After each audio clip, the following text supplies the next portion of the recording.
Everyone, आप सबका स्वागत है। मेरा नाम है गुरिंदर और आप देख रहे हो लेजेंड बॉक्स। आज की वीडियो में हम बात करें ऐसे व्यक्ति के बारे में जिसने अपनी कड़ी मेहनत और सच्ची लगन से देश भर में नहीं पूरे विश्व में अपना नाम कमाया और ये साबित कर दिया कि चाहे जीवन में कितनी भी परेशानियां कठिनाइयां हो, अगर आप में हिम्मत है और मेहनत करने का जज्बा है तो आप जीवन में कुछ भी पा सकते हैं। दोस्तों, मैं बात कर रहा हूं one of the greatest central forward hockey player in the world और जिन्हें Kapil Dev of Indian hockey भी कहा जाता है, आन इन शान of Indian hockey, Dhanraj Pillay के बारे में।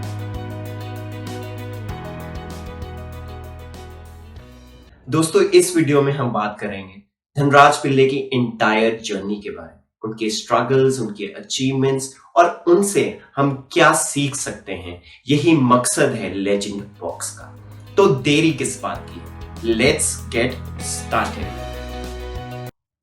धनराज पिल्ले का जन्म 16 जुलाई 1968 खड़की, पुणे, महाराष्ट्र में हुआ। खड़की की बात दोस्तों तो ये बहुत ही छोटा कस्बा है। यहाँ की पॉपुलेशन तो बहुत ही कम है, तो फैसिलिटीज की हम ना ही बात करें तो बेहतर है। लेकिन कहते हैं ना, छोटी छोटी जगहों में अक्सर बड़ी बड़ी बातें होती हैं। तो ऐसा ही कुछ एक छोटे से गांव खड़की से बिलोंग करने वाला एक लड़का धनराज पिल्ले ने इंटरनेशनल हॉकी में कुछ ऐसा कर दिखाया कि आज भी दुनिया उसको याद करती है। अगर उनके परिवार की बात की जाए तो उनके पिता एक ग्राउंड्समैन थे और उनके घर का गुजारा बड़ी कठिनाइयों से होता था, लेकिन उनकी माताजी ने उन्हें हमेशा सपोर्ट किया और वो चाहती थी कि धनराज पिल्ले इस गेम को सीरियसली खेलें, अपने देश का नाम रोशन करें। धनराज पिल्ले का खुद का ये मानना है कि उनकी मदर का बहुत बड़ा रोल था उनकी लाइफ में। दोस्तों, एक छोटी सी कहानी मैं आप सबसे शेयर करना चाहूंगा जिससे ये साबित हो जाएगा कि धनराज पिल्ले इस खेल से कितना प्यार करते थे और हॉकी खेलने के लिए वो कुछ भी त्याग दे सकते थे। जब धनराज पिल्ले प्रैक्टिस किया करते थे तो उनकी हॉकी स्टिक गम से पेस्टेड थी और स्ट्रिंग्स के साथ अटैच थी, क्योंकि उनकी आर्थिक स्थिति इतनी कमजोर थी कि वो नई हॉकी स्टिक भी खरीद नहीं पाते थे। लेकिन उनमें एक जज्बा था, उनमें एक हिम्मत थी कि उन्हें हॉकी खेलनी है और अपने परिवार और अपने माता पिता का नाम रोशन करना है। तो यही जज्बा उनको आगे लेकर चलता रहा। अब मैं बात करूंगा उनके फेवरेट प्लेयर की। जब हम बचपन में होते हैं, जब हम कोई भी स्पोर्ट खेलना चाहते हैं तो एक हीरो हमारा जरूर होता है। तो ऐसा ही कुछ धनराज पिल्ले का एक आइडल प्लेयर थे जिनका नाम था मोहम्मद शाह। वो उन्हें देखते थे, उनके जैसा खेलने की कोशिश भी किया करते। अब मैं बात करूंगा आप सबसे उनके जूनियर टूर्नामेंट्स और डोमेस्टिक टूर्नामेंट्स के बारे में। दोस्तों, जब वो जूनियर टूर्नामेंट्स में खेलते थे तो उनकी परफॉर्मेंस बहुत ही लाजवाब थी, नेक्स्ट लेवल की परफॉर्मेंस थी। क्या चीजें थी starting of the career of Dhanraj Pillay जो दूसरे प्लेयर से उन्हें हट कर खड़ा कर। 3 फैक्टर्स थे धनराज पिल्ले के खेल में, वो मैं आपको अब बताता हूं। पहली चीज थी उनकी इनक्रेडिबल स्पीड। जिस स्पीड से वो हॉकी फील्ड में भागा करते थे, बड़े बड़े देखकर उनको हैरान रह जाते। इससे शो होता था उनका फिटनेस लेवल। धनराज पिल्ले का खुद ये मानना था कि वो 100 मीटर 11.6 सेकेंड्स में कवर करते। सेकेंड सबसे इंपॉर्टेंट फैक्टर था उनके खेल में ड्रिबलिंग स्किल्स।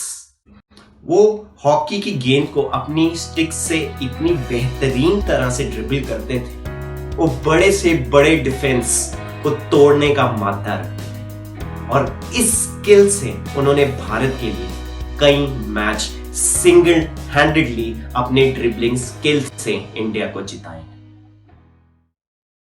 तीसरा सबसे इंपॉर्टेंट फैक्टर था उनके एक्यूरेट पासिंग।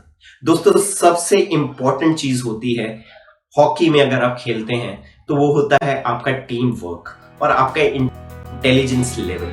जो धनराज पिल्ले का लाजवाब था। किस टाइम पर अपने प्लेयर को बॉल पास करनी है, ये स्किल उनका नेक्स्ट लेवल का था। और बहुत बड़े हॉकी के प्लेयर्स का मानना है कि धनराज पिल्ले बहुत ही इंटेलिजेंट प्लेयर थे।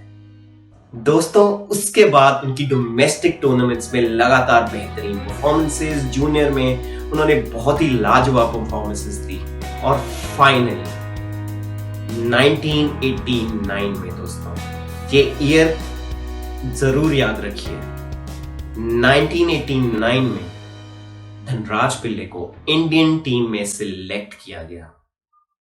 ये सबसे बड़ी बात होती है एक प्लेयर के लिए जब वो देश को रिप्रेजेंट करता है। और 2004 में उनका लास्ट मैच था इंडिया के लिए। तो 15 साल उन्होंने भारत को रिप्रेजेंट किया है, जो एक बहुत ही बड़ी अचीवमेंट है दोस्तों। इन 15 सालों में उन्होंने बहुत उतार चढ़ाव देखे,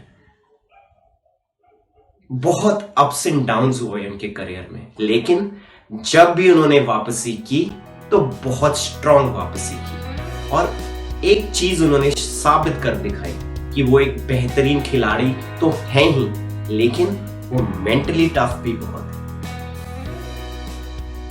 आगे बढ़ते हैं और बात करते हैं उनकी अचीवमेंट्स की। उन्होंने हॉकी फील्ड पे बहुत कुछ अचीव किया है दोस्तों, लेकिन कई हाइलाइट्स रही हैं उनके करियर की, वो मैं आपको बताना चाहूंगा और शेयर करना चाहूंगा।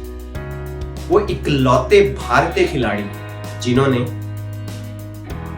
4 Olympic games, 4 world cups, 4 Asian games और 4 चैंपियंस ट्रॉफी में भारत को रिप्रेजेंट किया है। इसके अलावा उन्होंने 339 मैचेस और 170 गोल भारत के लिए किए। और दोस्तों, 2002 में जब जर्मनी में चैंपियंस ट्रॉफी हुई थी, उन्हें मैन ऑफ द टूर्नामेंट भी घोषित किया गया था। और इसके अलावा उन्होंने इंटरनेशनल हॉकी क्लब्स के लिए भी खेला है, चाहे वो जर्मनी हो, मलेशिया हो, इंग्लैंड हो या फिर ऑस्ट्रेलिया। वहां पर भी उनका बेहतरीन प्रदर्शन चमका है और उन्होंने भारत का नाम इसमें रोशन किया। इसके अलावा धनराज पिल्ले को captain of Indian hockey team भी बनाया गया और उनकी कैप्टनसी के अंडर भारत ने एशियन गेम्स में गोल्ड मेडल जीता और 2003 में भारत ने एशिया कप भी जीता। दोस्तों, एक सबसे बड़ी अचीवमेंट जो धनराज पिल्ले मानते हैं और उनके परिवार के लिए वो बहुत ही बड़ी अचीवमेंट थी जब गवर्नमेंट ऑफ इंडिया ने धनराज पिल्ले को 1999-2000 में राजीव गांधी खेल रत्न अवार्ड दिया और उसके अगले ही साल उन्हें पद्मश्री से सम्मानित किया गया। दोस्तों, धनराज पिल्ले हमेशा एक बात बोलते हैं कि हॉकी उनकी जिंदगी है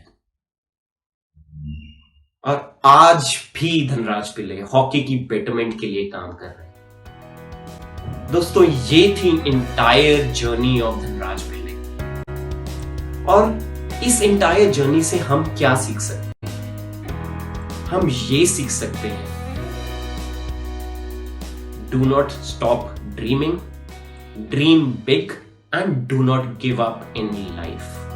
क्योंकि धनराज पिल्ले ने बहुत गरीबी देखी, लेकिन उनका लक्ष्य था कि उन्हें हॉकी खेलनी है और कितनी भी परेशानियां आई, बहुत दिक्कतें आई, लेकिन उन्होंने वो अचीव किया और उन्हें इतने बड़े अवार्ड से भी नवाजा गया। पद्मश्री, राजीव गांधी खेल रत्न अवार्ड दिया। तो ये होता है खिलाड़ी, ये होता है एक लेजेंड जो हार नहीं मानता है। दोस्तों, अभी कोविड-19 है पूरे वर्ल्ड में, बहुत प्रॉब्लम्स है, everybody is going under stress, लेकिन हमें उनसे सीख लेनी चाहिए, उनकी कहानी से हमें सीख लेनी चाहिए। हमें डटे रहना है, फाइट करना है लाइफ में और आपके जितने भी गोल्स हैं लाइफ में उसको अचीव करने के लिए बस मेहनत करते रहिए और अपने पे विश्वास जरूर रखिए। दोस्तों, उसके अलावा एक बुक लॉन्च की गई थी जिसका नाम था फॉरगिव मी अम्मा इन 2007। वो बहुत ही बेहतरीन बुक है और मैंने पर्सनली वो रीड की है अगर आप उनके बारे में और भी जानना चाहते हैं तो मैं आपको रिकमेंड करूंगा कि वो बुक जरूर पढ़ें। और दोस्तों, अगर आपको ये वीडियो अच्छी लगी हो तो प्लीज लाइक कीजिए, कमेंट कीजिए, शेयर कीजिए और सब्सक्राइब कीजिए, बिकॉज आप सबकी सपोर्ट चाहिए होगी। एंड एक पर्सनल मैसेज मेरा धनराज पिल्ले जी के लिए ये है, ये पहला एपिसोड है लेजेंड बॉक्स और आप मेरे फेवरेट एथलीट हैं, तो मैं चाहता था कि मैं एपिसोड आप पे बनाऊं और सबके साथ शेयर करूं। Thank you, sir, for your services. And I am a very big fan of yours, and a nation is always proud of you. Thank you for your services, sir. और जितने भी लोग अभी देख रहे हैं, मैं उनसे अब अलविदा लूंगा। See you next time. Till then, goodbye, take care, अलविदा।